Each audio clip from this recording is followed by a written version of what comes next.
Hello and welcome to episode 3 of me converting my car to turbo from NA.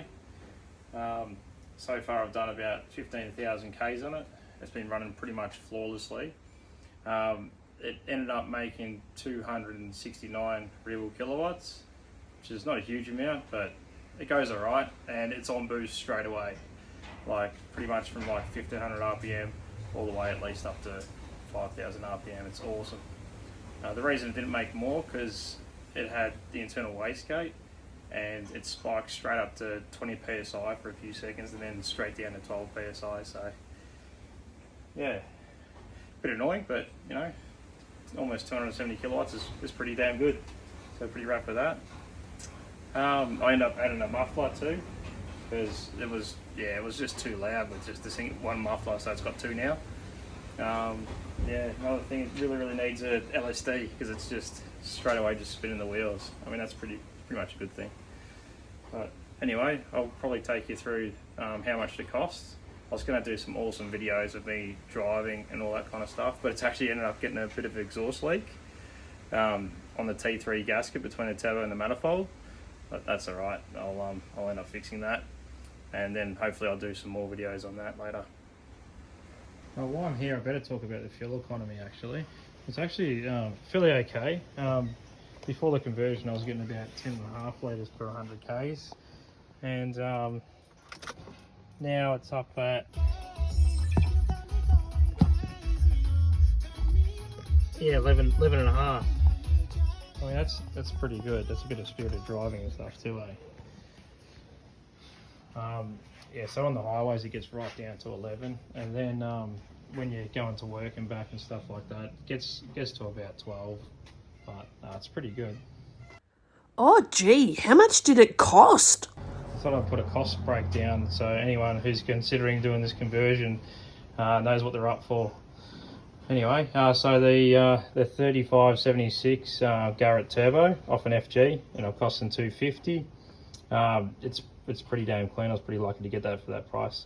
Most of this stuff I've got off Marketplace too, so that's a good place, but you just got to know what you're looking for. There's a lot of rubbish out there too. Alright, intercooler, I ended up getting that from a swap meet for $100. One of my mates actually picked it out and said, "Hey Ryan, there's an FG intercooler," and the guy selling it didn't know what it was, so I was damn lucky. I don't think anyone's going to be able to get that again for $100. Anyway, exhaust manifold, $500. That's a used FG one. They do now actually sell brand new ones. I think Pulsar sell them for something pretty damn close to that, which would be a way better option. But when I did this, they didn't have them available. So I had to actually get this one machined because it was pretty way out, as you saw on my other videos. The full turbo exhaust, $200. That was another bit of a bargain. That was from the back of the turbo dump pipe all the way to the end. So that was a bit of a bargain there. Had to travel all the way pretty far to get that one. Intercooler piping, $100. I was pretty lucky to get that as well. 1150cc injectors. That was like they're actually the XR6 turbo development injectors, but ended up getting them damn cheap. There was some eBay special or something like Boxing Day or something like that, I can't remember, but it was pretty damn cheap. The fuel rail, $205. That's just the FG turbo fuel rail. Intake manifold, $800. Now these are coming down in price now because I think there's another company that make aftermarket ones of them that are pretty close to the Ford one. But yeah, unfortunately I had to get the genuine one at the time because that wasn't available. Oil and water lines, $150. The high flow cat, as you saw me welded in the other episodes, $80. I actually sold the original cat for $550, so you know that you can actually minus that off the total down there anyway, but I haven't done it. The BA map sensor, that's definitely needed on these cars. When you're doing a NA to turbo conversion, you use the BA one, not the FG one. Various gaskets like the dump pipe off the turbo gasket and some small little fittings and stuff like that. It's $200 there. the turbo crossover, this thing here, crossover pipe. It's $100. And the Turbo Smart wastegate, that's the thing with the 12 psi spring. Yeah, that's $150. That's probably optional, I reckon, if you get the one that's off the GT3576 turbo, like the factory FG one. You could probably just run a boost controller, and then you could easily get that up to 12 psi. But it was cheap, and I think it was close by, so I just grabbed it. Tunes, that's you're looking at probably paying between $800 and $1,500 to get this thing all tuned, unless you know how to do it yourself. But yeah, it's a bit of dollars there, but it's well worth it. Anyway, the total cost, yeah, $4,629. So there you go. So I reckon it's definitely worthwhile doing it. You're doubling the output. Like, you can pick these cars up for, I think the XTs I've seen as low as $2.5 grand. You know, you spend 4-6 on it. That's still a damn cheap car, way under 10 grand, and probably be, I reckon, a 13-second car or something like that, or maybe even high 12s. It's bloody fun to drive anyway. Yeah, that was just a bit of a recap. As you can see, I've got a nice new heat shield, FG turbo one. Yeah, if I could go back in time, I would definitely wouldn't be using this gasket, this T3 flange gasket. I'd be using a multi-layer steel beast like this one here. It's a lot better. But, you know, you learn from your mistakes, don't you? You guys want to hear the exhaust leak?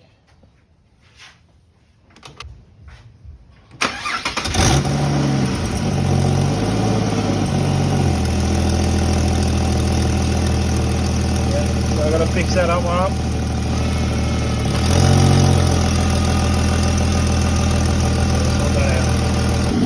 Alright, I reckon it's time now to rip it apart and investigate that leak. Yeah, I'm pretty damn sure it's coming from that T3 flange gasket, but I guess we'll pull it apart, we'll find out. Alright, I'm going to pull it all apart again. There we go.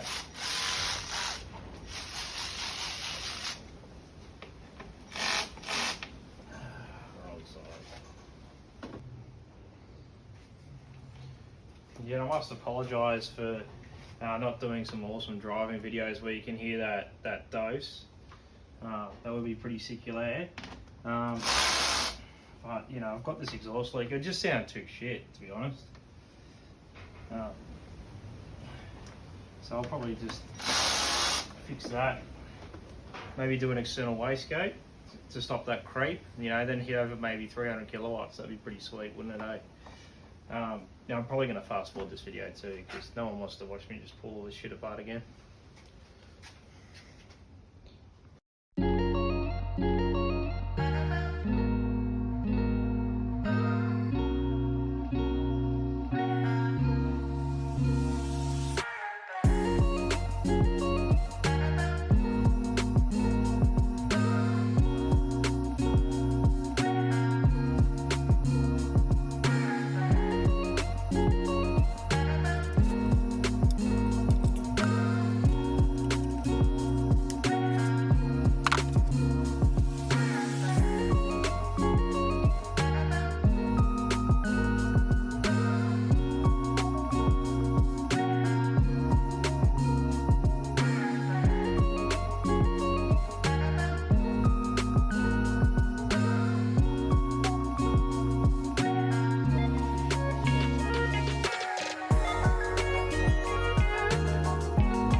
See, all the stuff in the middle's gone.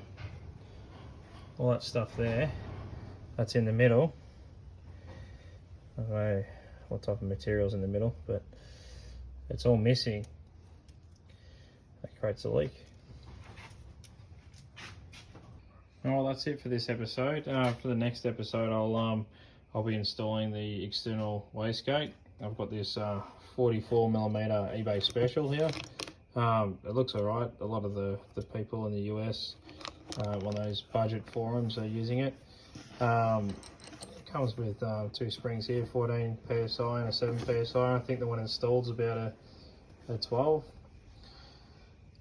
And yeah, over here is the exhaust housing. I'll be butchering a hole out through here for it.